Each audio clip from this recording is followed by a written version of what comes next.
Time period എന്റെ ജീവിതത്തിൽ പഠിക്കാനും പരീക്ഷയ്ക്ക് മുന്നേറാനുമായിട്ട് ഞാൻ സമയം കണ്ടെത്താനായിട്ട് പോവാണ്.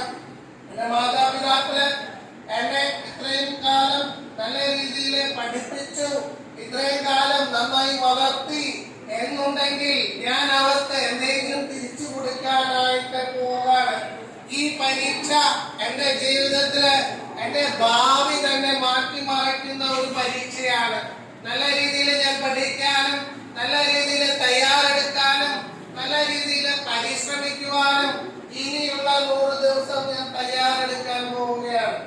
നല്ല രീതിയിൽ പഠിച്ച് മുന്നേറി പരീക്ഷയിൽ നല്ല മാർക്ക് വാങ്ങിച്ച് എന്റെ വീട്ടുകാരുടെ പ്രതീക്ഷയ്ക്ക് ഉയർന്നുകൊണ്ട് ഞാൻ പറയും, അച്ഛാ അമ്മ ഞാൻ നന്നായി പഠിച്ചു പ്രയത്നിച്ചു, ഇതാ ഞാൻ ഫുള്ളോടുകൂടി വന്നിരിക്കുന്നു എന്ന് പറയാനായിട്ട്, നെഞ്ചിൽ കൈവച്ച് പറയാനായിട്ടുള്ള ചങ്കൂറ്റം നമുക്ക് വരാൻ പോവാണ്. നമ്മള് ഇന്നത്തെ ദിവസം തൊട്ട് നമ്മള് ദൃഢപ്രതിജ്ഞ ചെയ്യാൻ പോവാണ്. ഞാൻ നന്നായി പഠിക്കും, നല്ല റിസൾട്ട് വാങ്ങിക്കും, അതുപോലെ എന്റെ വീട്ടുകാർക്ക് ഞാൻ നല്ല ഭാവിയിലേക്ക് വളരുകയും നല്ല ഒരു ജീവിത അന്തസ്സ് ഡെവലപ്പ് ചെയ്യാൻ ഞാൻ ഇന്ന് തൊട്ട് പരിശ്രമിക്കും.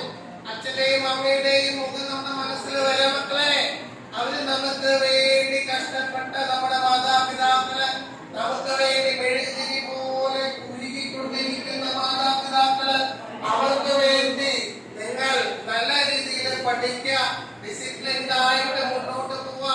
ഭാവിയില് നിങ്ങളുടെ കുടുംബത്തില് നിങ്ങൾ കാരണം നല്ലൊരു സമ്പാദ്യം വരാനും അതിന് ഇപ്പൊ തൊട്ട് പഠിക്കണം എന്നുള്ള ബോധം എന്റെ മനസ്സിൽ വരാണ്. ഞാൻ ഇനി മുതൽ കൃത്യമായി ടൈം ടേബിളോടുകൂടി ഡിസിപ്ലിനോടുകൂടി എന്റെ പഠനം മുന്നേറ്റ് പോകാനായിട്ട് ഞാൻ പരിശ്രമിക്കാൻ പോവുകയാണ്. ഇന്ന് തൊട്ട് ഞാൻ ദൃഢപ്രതിജ്ഞ എടുക്കാൻ പോവുകയാണ്. എന്റെ ജീവിതത്തില് മാറ്റങ്ങൾ വരാൻ ഞാൻ തയ്യാറാണ്. ഞാൻ നല്ല രീതിയിൽ പഠിക്കും, പരീക്ഷയ്ക്ക് നല്ല മാർക്ക് വാങ്ങിക്കും എന്നുള്ള എനിക്ക് വേണ്ടി ഉണ്ടാകുന്ന ഒരു ബോധം എന്റെ മനസ്സിൽ വരാണ്. ഇനി മുതൽ ഞാൻ പഠിക്കും, പഠിക്കടാ പഠിക്കടി എന്ന് നമ്മുടെ മാതാപിതാക്കളെ കൊണ്ട് പറയിപ്പിക്കില്ല എന്ന് നമ്മൾ പറയാണ്.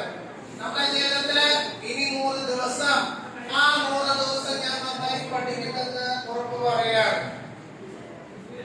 നല്ല ഡീപ്പ് ബ്രീത്ത് എടുക്കുക എല്ലാവരും. ഡീപ്പ് ബ്രീത്ത് എടുക്കുക, നട്ടല് നിർത്തിയിരിക്കുക. ഡീപ്പ് ബ്രീത്ത് എടുക്കുക എല്ലാവരും. നന്നായി ഡീപ്പ് ബ്രീത്ത് എടുത്തു വിടാം. ഡീപ്പ് ബ്രീത്ത് എടുത്തു വിടാം എല്ലാവരും. അതൊക്കെ കണ്ണുകൾ തുറക്കാം.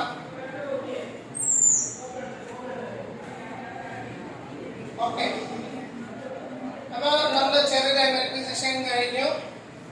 നമ്മളെ സംബന്ധിച്ചിടത്തോളം ഇനിയുള്ള ദിവസങ്ങൾ പറഞ്ഞ പോലെ തന്നെ നന്നായി പഠിക്കാനായിട്ട് നിങ്ങൾ തയ്യാറാണെങ്കിൽ നിങ്ങളുടെ ജീവിതം, നിങ്ങളുടെ ഭാവി നിങ്ങളുടെ കയ്യിലാണ്. മക്കളെ, നിങ്ങൾ പഠിക്കാനായിട്ട് ഇതുവരെ നിങ്ങൾ തീരുമാനം എടുത്തിട്ടില്ലെങ്കിൽ ഇന്നോട്ട് പഠിക്കാനായിട്ട് തുടങ്ങാം. 24-ാം തീയതി ഞായറാഴ്ച നിങ്ങൾക്ക് ഒരു സുവർണ അവസരം വരാണ്.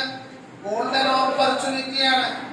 എറണാകുളം നഗരസഭയുടെ പ്രോഗ്രാം അറ്റൻഡ് ചെയ്യാം. 10 തൊട്ട് 11 മണി വരെ പ്രോഗ്രാം കഴിഞ്ഞാൽ നിങ്ങളെ സംബന്ധിച്ചിടത്തോളം നിങ്ങൾക്ക് അവിടെ സമ്മാനങ്ങൾ റെഡിയാക്കി വെച്ചിട്ടുണ്ട്. 10,000 രൂപ തൊട്ടുള്ള സമ്മാനങ്ങളുണ്ട്. കമന്റോ അങ്ങനെ എല്ലാ കാര്യങ്ങളും, പഠിക്കേണ്ട കാര്യങ്ങൾക്ക് ബുദ്ധിമുട്ടുണ്ടാവും. പുസ്തകം തുറന്നു കഴിഞ്ഞാൽ ഉറക്കം വരുന്നത്, പഠിക്കാൻ ഇരിക്കുമ്പോ കുറച്ചു നേരം കഴിയുമ്പോൾ വയറുവേദന എടുക്കുക, പഠിക്കാനിരിക്കുന്ന സമയത്ത് പല വിചാരങ്ങൾ വരാം. ഫിസിക്സ് പഠിക്കാൻ പറ്റണില്ല, ഗ്രേ ഏരിയ, ഇലക്ട്രോസ്റ്റാറ്റിക്സ് വളരെ ബുദ്ധിമുട്ട്, ബേസ് ഇല്ല, ഓർഗാനിക് കെമിസ്ട്രി, ഹലോ ആൽക്കെയിംസിന്റെ അടുത്ത് ടാറ്റ എന്ന് പറയുന്ന കണ്ടീഷൻ വരാം. ഇങ്ങനെയുള്ള അവസ്ഥകൾ നമ്മുടെ ജീവിതത്തിൽ ഉണ്ടാവും. പഠിക്കാൻ ടഫായിട്ടുള്ള ബുദ്ധിമുട്ടുള്ള വിഷയങ്ങൾ ഏതാണെന്ന് നോക്കാം. അത് കൃത്യമായിട്ട് പഠിക്കാനായിട്ട് നോക്കാം. അപ്പൊ തീർച്ചയായിട്ടും ഈ പ്രോഗ്രാം നിങ്ങൾ അറ്റൻഡ് ചെയ്യുകയും നല്ല രീതിയിൽ നിങ്ങളുടെ മാർക്ക് കരസ്ഥമാക്കുകയും സ്കോളർഷിപ്പോടുകൂടി നിങ്ങൾക്ക് മുന്നോട്ട് വരാനായിട്ടുള്ള സുവർണ അവസരമാണ് ഇവിടെ നൽകിയിട്ടുള്ളത്. ഇവിടെ ഈ പ്രോഗ്രാം എല്ലാം ചെയ്യുന്നത് കരുനാഗപ്പള്ളിയിലുള്ള മെന്റർ എന്ന് പറയുന്ന നീറ്റ് കോച്ചിങ് സ്ഥാപനമാണ്. അവിടെ നമ്മള് +2 പരീക്ഷ കഴിഞ്ഞു കഴിഞ്ഞാൽ 25-ാം തീയതി +2 പരീക്ഷ മാർച്ച് 25-ാം തീയതി തൊട്ടിട്ട് നിങ്ങൾക്ക് എൻട്രൻസിന്റെ കോച്ചിങ് ആണ്. നീറ്റിന്റെ കോച്ചിങ് എന്ന് പറയുന്നത് മെയ് 4-ാം തീയതി നിങ്ങൾക്ക് നീറ്റ് എക്സാം ആണ്. 25 ലക്ഷം കുട്ടികളാണ് കഴിഞ്ഞ പ്രാവശ്യം പരീക്ഷ എഴുതിയത്. ഇപ്രാവശ്യവും മത്സര പരീക്ഷയാണ്. ഡിസംബറിൽ നമുക്ക് BSc നഴ്സിംഗിന്റെ എൻട്രൻസ് എക്സാമിനെ കുറിച്ച് പ്രഖ്യാപിക്കുമെന്നാണ് പറഞ്ഞിട്ടുള്ളത്. അപ്പൊ കഴിഞ്ഞ കൊല്ലത്തെ പോലെയല്ല, ഈ പറയുന്ന BSc നഴ്സിംഗിനും ഒരു എൻട്രൻസ് പരീക്ഷ വരാൻ സാധ്യതയുണ്ട്. അതിനെ പേരിട്ട് വെച്ചേക്കുന്നത് KNET എന്നുള്ള പരീക്ഷയാണ്. Kerala nursing entrance test, KNET എന്നാണ് പറഞ്ഞിട്ടുള്ളത്. ഡോക്യുമെന്റേഷന്റെ കരട് രൂപം മാത്രമേ വന്നിട്ടുള്ളൂ, തീരുമാനമായിട്ടില്ല. വിദ്യാഭ്യാസ വകുപ്പ് തിരുവനന്തപുരത്തെ സെക്രട്ടേറിയറ്റിലെ J സെക്ഷനിൽ വെച്ചേക്കാണ്. കൺഫേം ആയി കഴിഞ്ഞാൽ BSc നഴ്സിംഗിനും ഒരു എൻട്രൻസ് പരീക്ഷ വരാൻ പോവാണ്. അതുപോലെ തന്നെ നിങ്ങൾ മാത്സ് പഠിക്കുന്നുണ്ടോ? മാത്സ് പഠിക്കുന്ന ആൾക്കാരൊന്ന് കൈകൊണ്ടിച്ച്.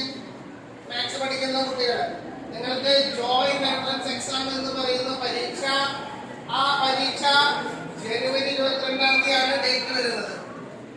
നിങ്ങൾ മാത്സ് പഠിക്കുന്ന കുട്ടികൾക്ക് വേണമെങ്കിൽ അത് എഴുതിയെടുക്കാം. Joint entrance exam JEE date വരുന്നത് നിങ്ങൾക്ക് ജനുവരി 22-ആണ്.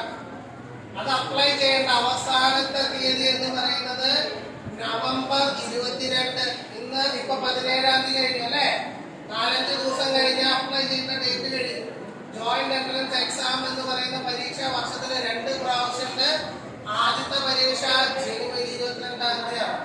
അപ്പൊ നിങ്ങള് മാത്സ് പഠിക്കുന്ന വിദ്യാർത്ഥികള് എഴുതേണ്ട പരീക്ഷയാണ് JEE.